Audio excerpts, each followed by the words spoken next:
Hello YouTube, Mr. Rivera here, back again at the layout, this time with another product review, again from Athearn Genesis.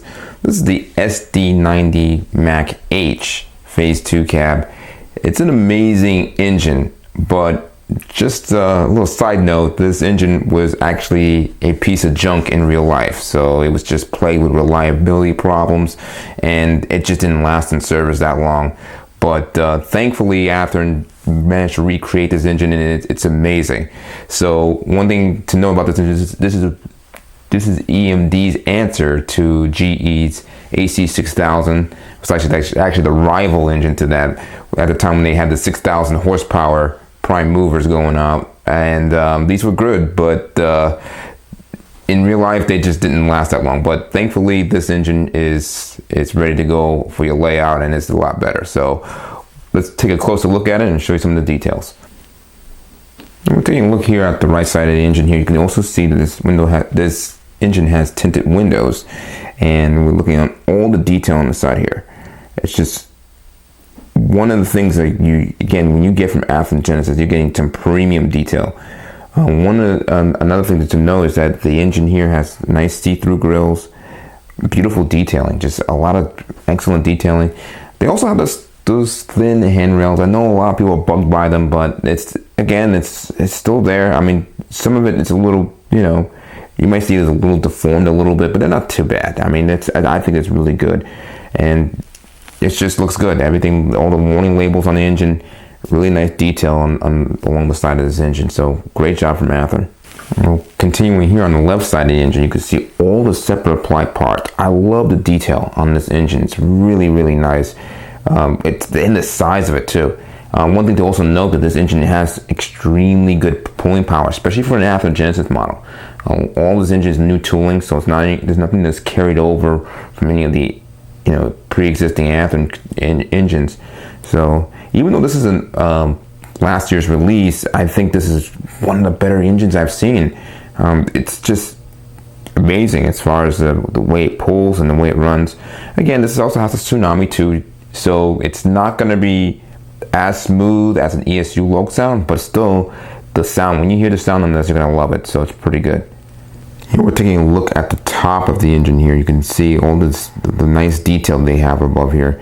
One thing to note that I like is that on the exhaust grill, you'll see they actually weathered it a little bit. So it's not just a flat gray. You actually see a little bit of kind of like like diesel exhaust that was a little bit burnt on there a little bit. It's actually not that bad. They did a good job as far as instead of making like a flat gray, it's actually got a little bit of color in there. So you can actually see that a little bit. It's really nice though how they weathered that just a tiny bit. I'm going to move along here to the rear here. Nice fan detail on top. Very reminiscent to a little bit like the SD90MAC-H a little bit. So as far as the design, but this obviously came before the SD90MAC-H, and obviously that's where some of the design cues came from. But I love the flared radiator look. This engine's just beautiful. So now we're taking a look at the front. You notice that this is one of the older paint designs of the Union Pacific. When you look at it, it doesn't have the winged shield in front like most of the modern ones do, but so it's got the small shield in front. I would have actually liked to see if these engines were actually successful in real life and they actually painted the big shield on them with the flag. I think that this engine would look really, really stunning in that. One of the updated paint schemes, but they didn't unfortunately last that long. So this was the earlier versions, and because of that, that's what you see the smallest shield as they were delivered to Union Pacific. Also to note that Canadian Pacific also had this engine as well. So only 2 railroads in North America operated this engine, and it just didn't, it just didn't pan out that well. So unfortunately, even though this is quite unique, the fact that besides the DD40, this is the only 6,000 horsepower engine that was obviously put into service to North American railroads. But it's really nice to see that they actually took the time to make this. But these are kind of like one-off engines. And you don't really see that many made by manufacturers these days. So it's nice that they did this one. One thing to note that I had to change the coupler again because they put those cheap McHenry couplers on there, and although they work, they're not great. And so obviously the KD couplers took the place of those. Also, you'll see there's also plenty of separately applied parts with the handrails, and also you know, the little step ladders. You look at the MU hoses on the front of it. It's just really nicely done. Snow plow, everything's really, you know, it's really beautiful on this engine. All the windshield wipers are there. All, of course, the full cab interior, just like what you expect from a typical Athearn Genesis engine.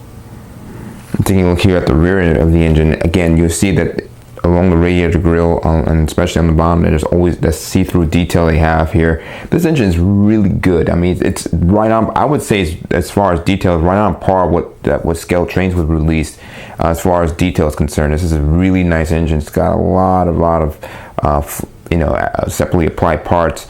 And again, this is what you'll expect to pay from a quality engine like Athearn Genesis. And you'll see all the detail on it, all the painted tips on the MU hoses. It's just really nice.